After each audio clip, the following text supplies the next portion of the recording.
Halo anak-anak, bisa mendengar suara Bu Rahma? Suara Bu Rahma masuk nggak?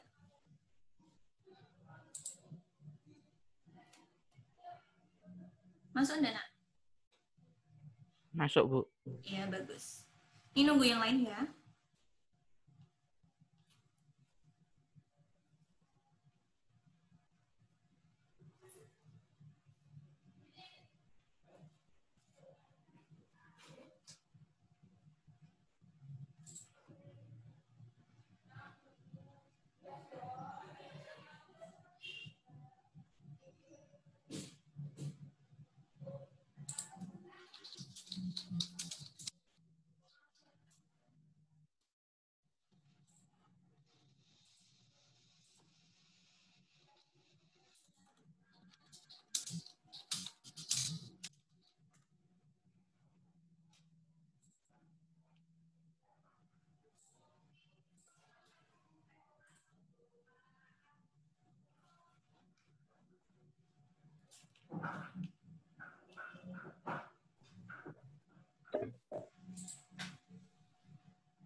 Sekalian Bu Rahma presensi ya yang sudah masuk.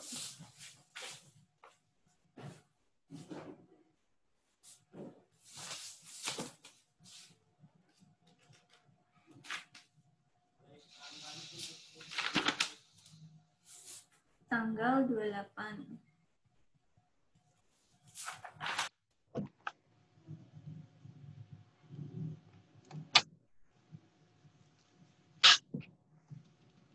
Kalau Bu Rahma nggak pakai headset, kedengeran nggak?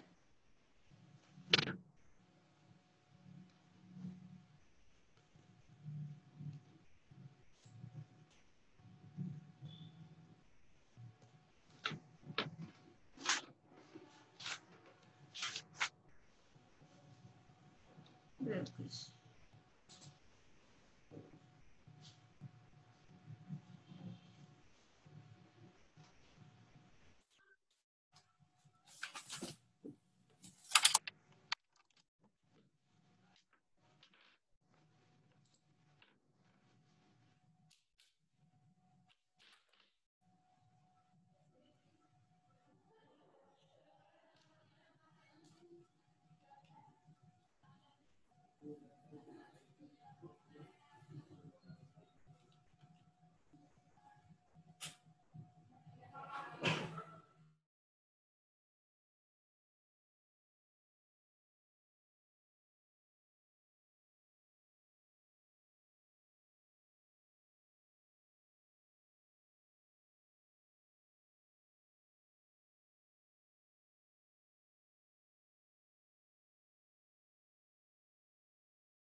Selamat pagi semuanya.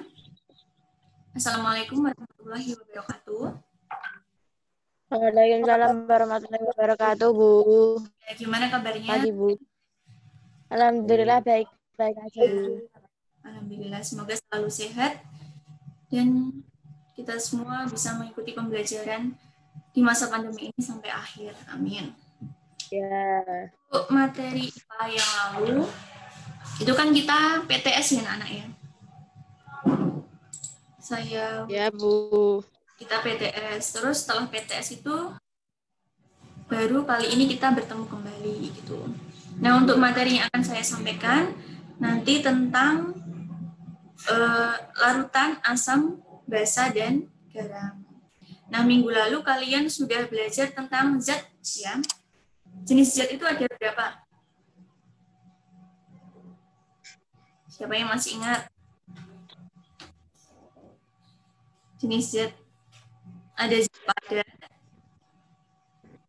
Kemudian ada zat padat, cair, dan gas ya. Gas. Ya. Nah, kali ini kita akan mempelajari lebih lanjut lagi. Dari 3 jenis zat tersebut dikelompokkan dalam beberapa klasifikasi yang disebut dengan klasifikasi materi. Saya tunjukkan fotonya.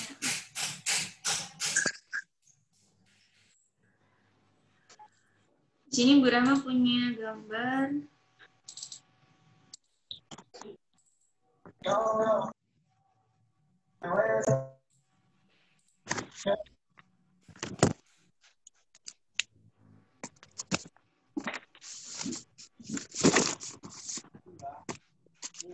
Sudah muncul di layar kalian?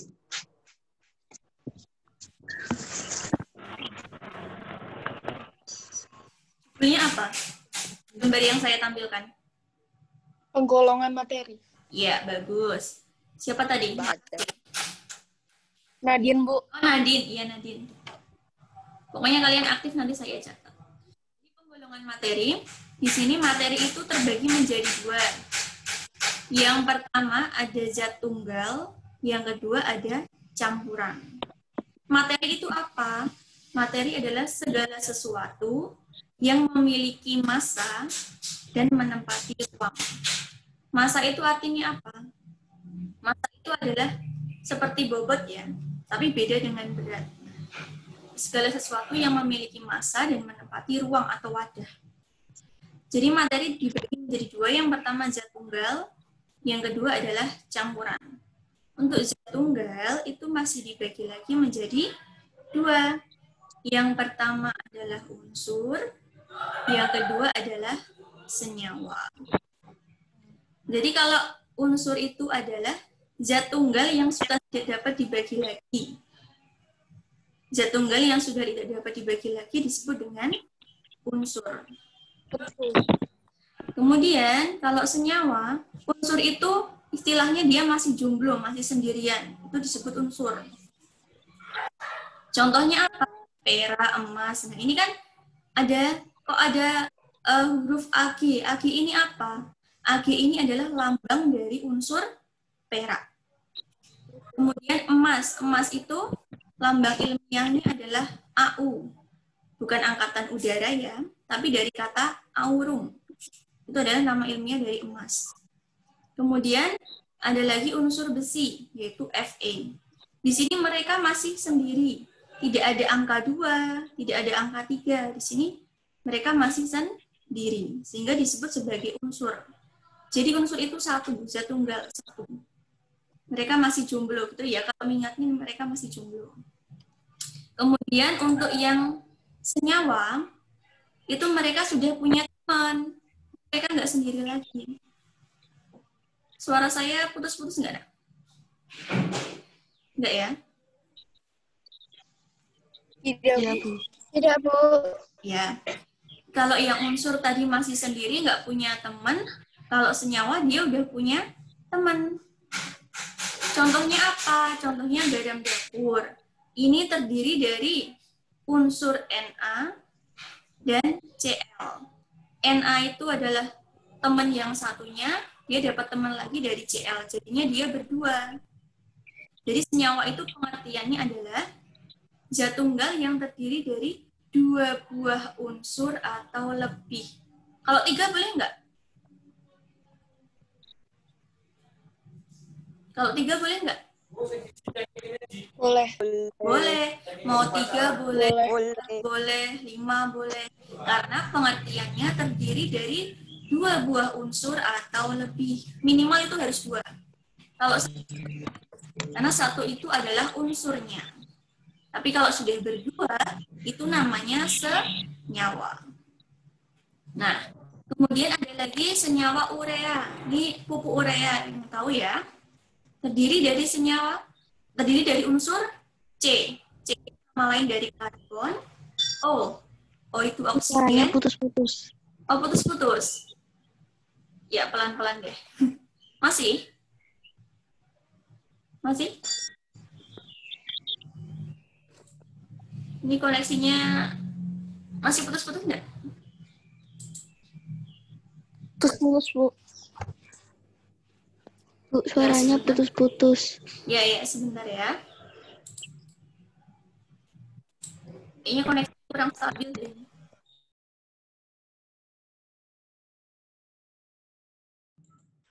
Masih putus-putus?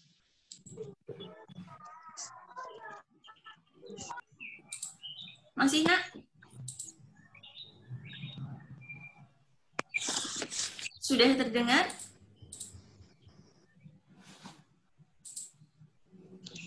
Tidak, Bu. Oh iya, lanjut ya. Tidak.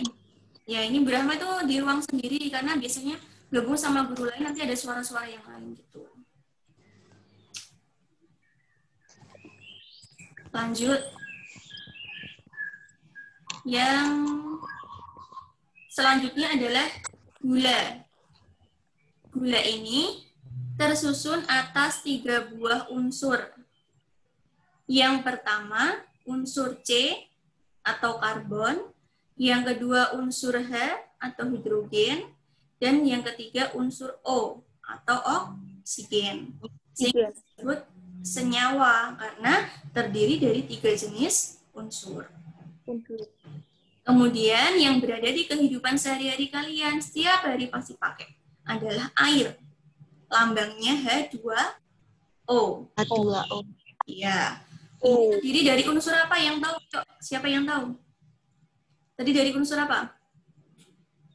Hidrogen dan oksigen. Iya, bagus. Siapa? Oksigen.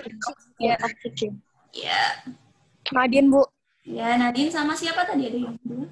Laras, Bu. Ya, bagus. Ini 7D hebat-hebat. Kemudian, unsur itu, ini adalah gambar dari sistem periodik unsur. Ini adalah unsur-unsur yang ada di bumi. Semuanya ini dimasukkan dalam tabel. Ini akan kalian pelajari nanti di SMA ya. Ya, Bu. SMP, kalian cukup tahu unsur-unsur yang didengar. Misalnya oksigen, karbon, kemudian hidrogen, itu kalsium, magnesium. Nah, kalian cukup tahu aja. Tapi mempelajari ini nanti di SMA, gitu ya. Ya. Nah, lambang-lambang tadi itu Burahma dapatkan didapatkan oleh dari sini, dari sistem periodik. Kalian bisa download di Google banyak. Nggak usah dihafal. Bahkannya nanti kalau udah SMA. Kemudian untuk unsur dan senyawa sudah paham perbedaannya? Paham. Udah. Ya. Jadi kalau unsur dia sendiri nggak punya teman, kalau dia senyawa sudah punya teman. Kemudian kalau Burahma punya O2. O2 itu dia unsur atau senyawa? Senyawa. Senyawa. Kenapa senyawa? Ada 2. Iya, ada dua. Bagus. Jadi kalau cuma O aja, dia adalah unsur. Tapi kalau dia O2, O-nya ada 2, berarti dia senyawa. Senyawa. Ada yang tahu lagi contoh senyawa di kehidupan sehari-hari? Tadi kan oksigen yang kita hirup. Kalau kita bernafas mengeluarkan apa? Karbon dioksida. Lambangnya apa anak-anak? Karbon dioksida itu. Lambang CO2, iya bagus. Nah, CO2 itu adalah jenis senyawa. Terdiri dari atom C-nya 1, O-nya ada 2. Bagus. Sekarang kalau ini HCl terdiri dari, oh ya, Bu Rahma ingin mengenalkan dulu atom. Atom itu adalah bagian terkecil dari unsur. Nah, ini adalah ada atom Na, ada atom Cl. Kalau yang di sini, yang gula, ini C-nya ada berapa atom C-nya? Ada 12. 12. Kemudian atom hidrogennya ada 22. 2. Atom oksigennya ada 11. 11. Kalau yang air, atom hidrogennya ada berapa? 2. 2. Jadi kalau ada di bawah, di belakang huruf, ini yang dihitung adalah huruf di depannya. Berarti H-nya ada 2, O-nya ada 1. Gitu ya? 1. Kalau yang urea, ini kok agak ribet ya Bu Rahma. NH2 masih dalam kurung 2 lagi. Nah, kalau dalam kurung ini dikalikan. N-nya yang di dalam kurung ini hanya ada 1, dikalikan dengan H2 yang berada di luar kurung. Berarti N-nya ada 2, 2. N-nya ada 4.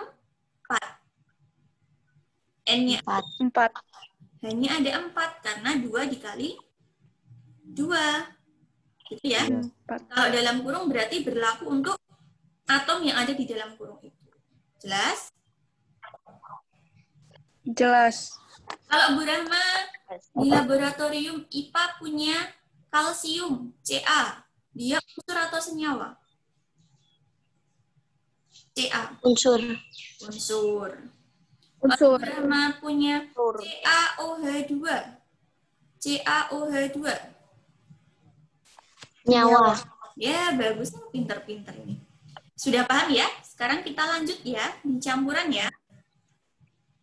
Iya, Bu. Ya, untuk campuran itu kalian kemarin sudah mencampurkan apa? Ayo, gula sama air dan pasir sama pasir atau tanah dengan air.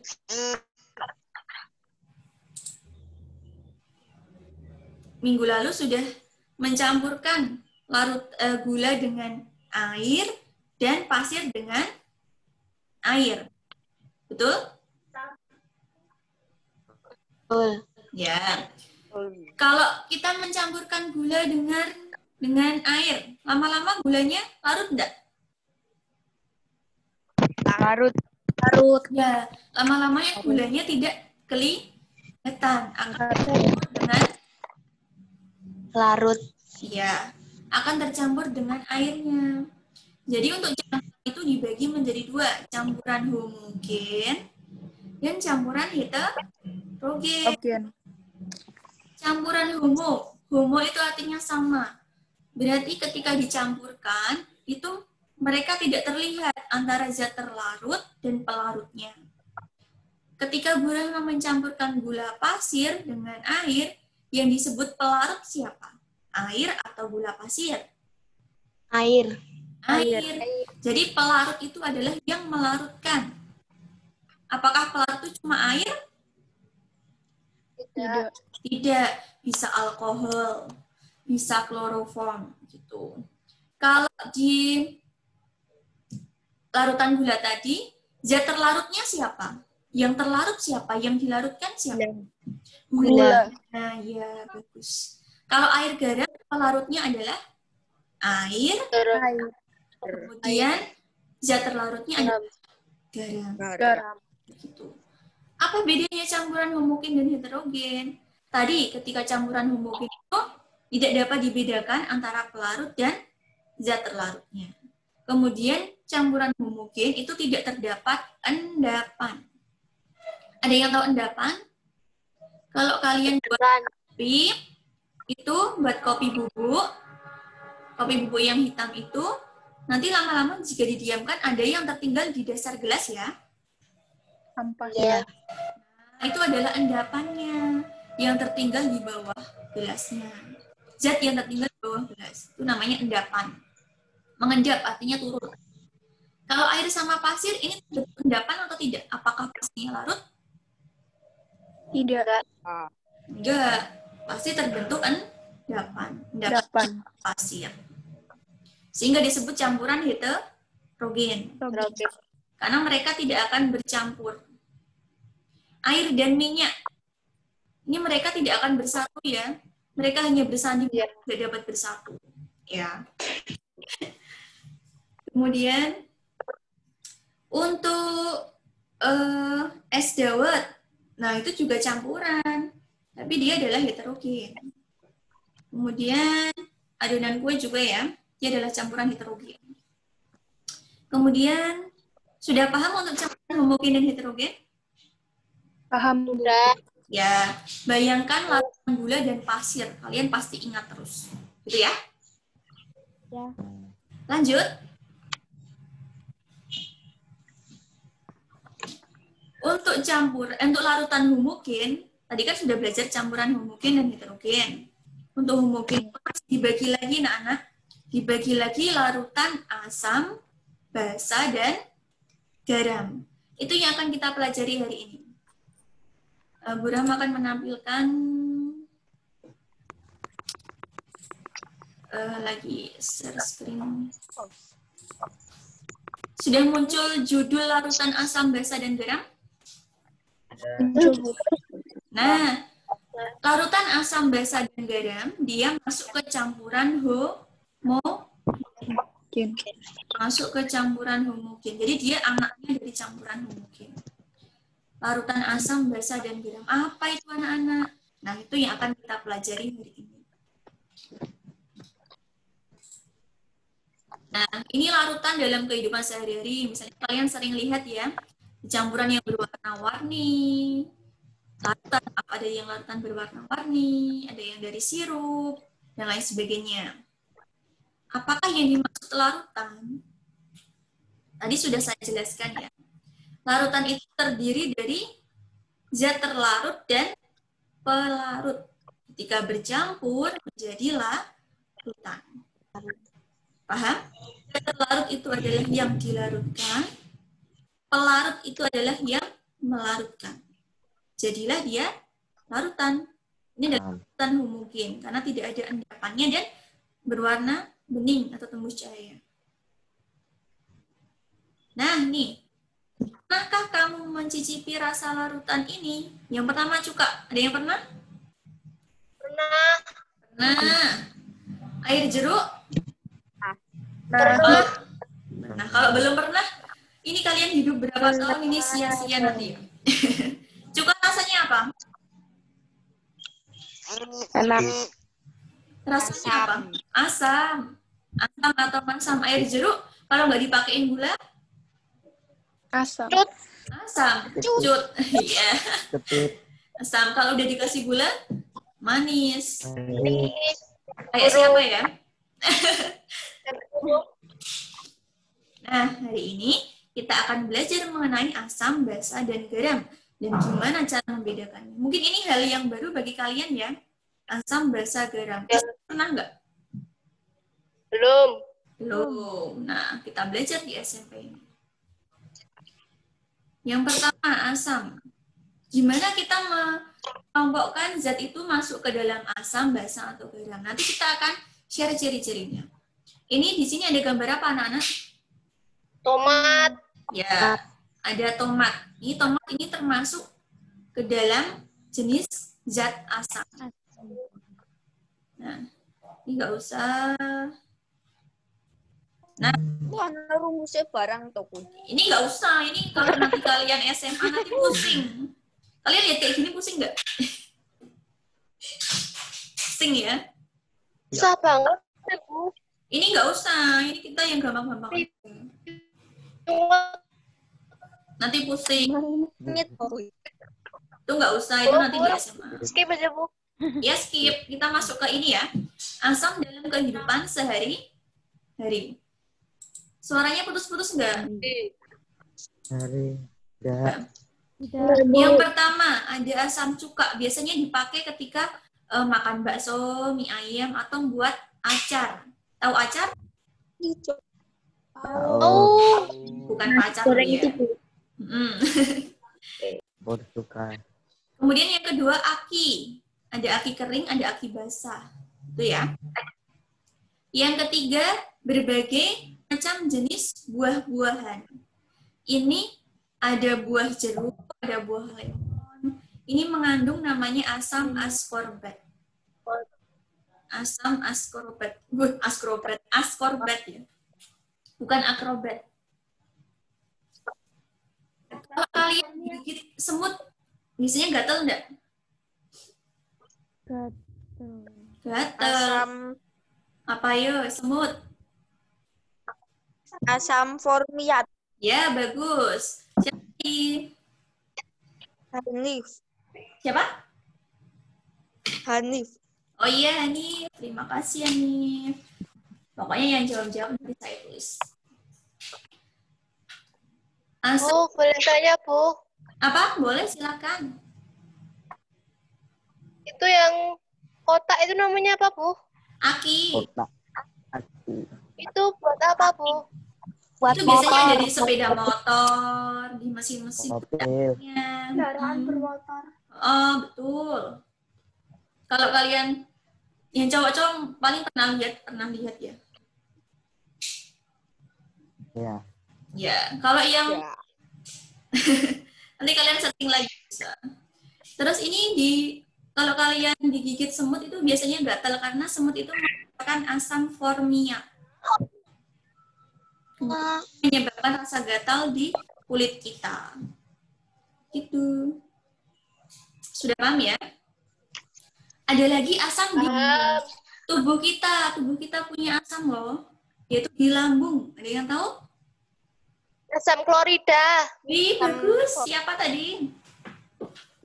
Saya Bu Dianliania Hawa. Ya, wah, ya bagus. Asam klorida. Asam klorida itu dilambangkan dengan HCl. HCl. Ini nggak bisa. HCl. H itu asam, Cl itu klorin. Berarti kalau digabung asam klorida, gitu ya. Lanjut, sudah paham ya? Nah ini Paham. nama asam dalam kehidupan sehari-hari. Asam ascorbat dalam buah-buahan. Asam karbonat. Misalnya kalian minum minuman yang bersoda, nggak usah sebut merek ya. Itu mengandung asam karbonat sehingga disebut minuman berkarbonasi. Minuman berkarbonasi karena mengandung asam karbonat. Asam sitrat, citrun dalam jus jeruk atau buah-buahan. Asam asetat. Nah, ini nama kerennya dari cuka. Gue mau beli asam asetat. Kalau ke warung bilang gitu. Nanti yang jual nggak tahu. Jadi nama lain dari asam asam asetat. Gue mau beli asam asetat itu. Asam klorida, asam lambung. Kemudian kalau kalian dulu bayi, itu kan minum ASI ya. ASI itu mengandung asam laktat. Sehingga kalau kita pergi ke puskesmas atau ke ruang apa, itu kan ada ruang laktasi. Pernah dengar ruang laktasi? Belum. Pernah. Oh, pernah. Itu adalah ruang untuk menyusui. Ini asam laktat itu ada di susu. Asam fosfat ada di pupuk. Asam sulfat, nah ini ada di aki mobil, aki kendaraan. Asam sulfat ini adalah asam yang sangat kuat atau atau larutan yang keras. Kalau kena mata bisa menyebabkan kebutaan. Itu berbahaya. Lanjut. Nanti untuk membedakannya nanti aja ya. Ini saya kenalkan dulu asam itu apa, basa itu apa. Habis ini kita masuk Zoom lagi ya. Ini udah 30 menit loh anak-anak. Nanti kita masuk Zoom lagi ya. Baik, Bu. Ya kalau sudah berhenti nanti saya share link lagi. Selanjutnya adalah bahasa. Tadi kalau asam itu cirinya Cirinya yang pertama, rasanya pasti asam. Jadi kalau asam itu rasanya pasti asam. Kemudian yang kedua, nah ini nanti derajat keasaman itu apa, Bu? pH. Nah, ini kurang dari 7. Ini nanti aja ya, setelah saya kenalkan semuanya ya. Jadi tambah bingung. Yang kedua adalah basa. Ini gambar apa? Sabun. Iya, sabun. Merek apa coba? Sabun mandi. Lifebuoy. Cowok itu. Boy. Astagfirullah. Macam-macam. Iya, macam-macam. Nah, ini basa. Jadi sabun itu adalah salah satu contoh dari zat yang bersifat basa. Ini nggak usah ini, nanti pusing lagi nih. Oh, ini apa? Nah, ini. Basa dalam kehidupan sehari-hari. Ini apa? Antasir. Apa coba? Obat. Obat? Ya, bagus. Obat mah. Kalau emah itu asam lambungnya naik atau turun? Naik. Naik. Sehingga obatnya adalah yang bersifat basa.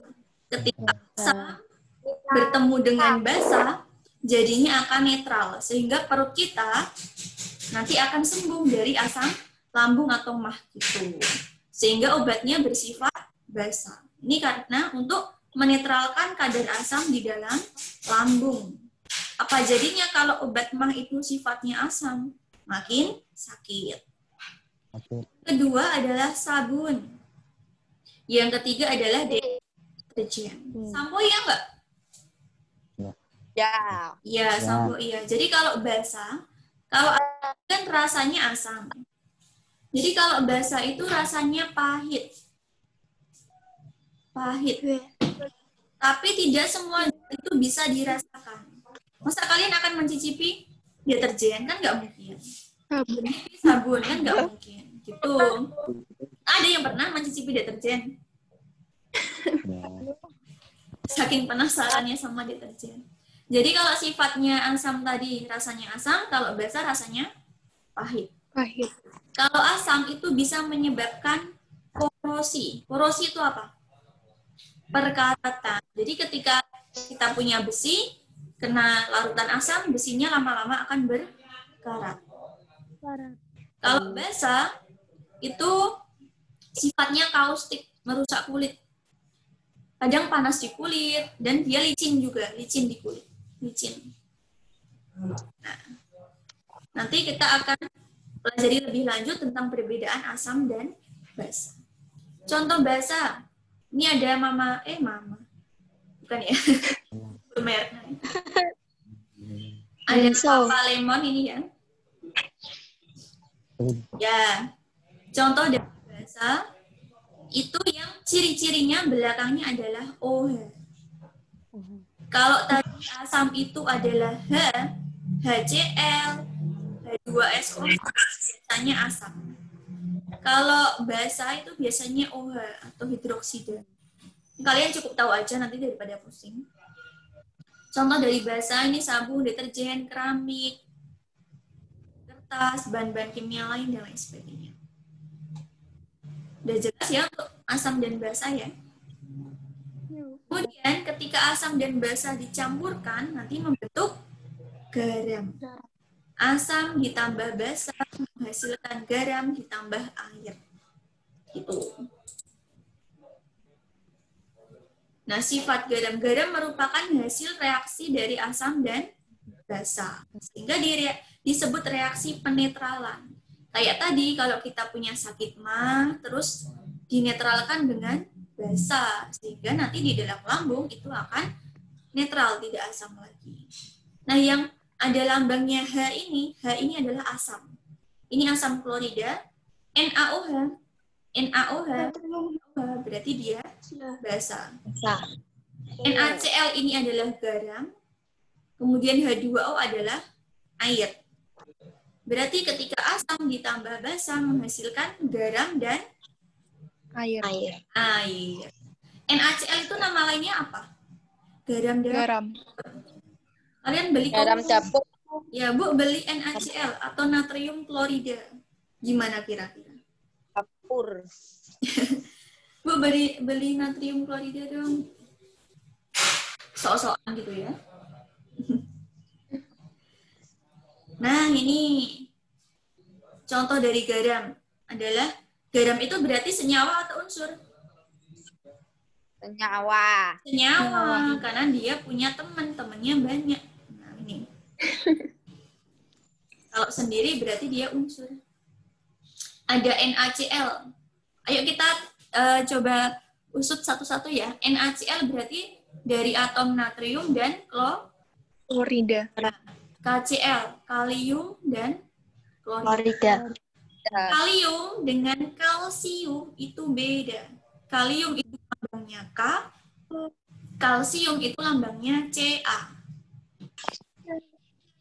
Kalsium itu biasanya ada di susu untuk pertumbuhan gigi, tulang, ya. Kemudian ini natrium karbonat. Na anak-anak terdiri dari atom Na sebanyak 2. 2. Kemudian atom apa lagi? Karbon.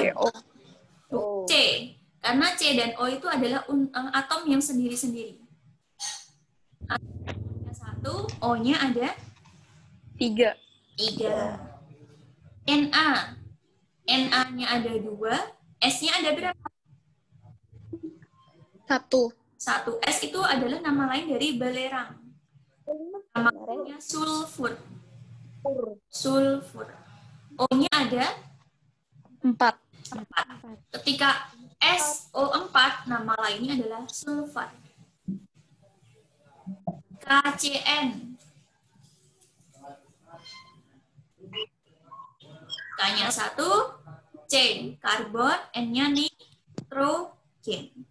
Ya. NH4Cl, ya siapa yang bisa? N-nya berapa? 1. Terus? Lanjut. Hanya Hanya 4. 4. Cl-nya 1. 1. Bagus. Kemudian ini asam sulfat H2SO4. Hanya berapa? 2. 2. S-nya 1. 1. O-nya 4. 4. Ini adalah yang asam. Tadi asam ya. Kalau yang basa, yang belakangnya OH, OH, OH ini ya. Natrium hidroksida. Ini Na-nya 1, oksigennya 1, hidrogennya 1. Paham? Paham ya? Paham. Sip, bagus. Aduh, ini terhapus. Nah, 1 menit lagi kita masuk ke Zoom lagi.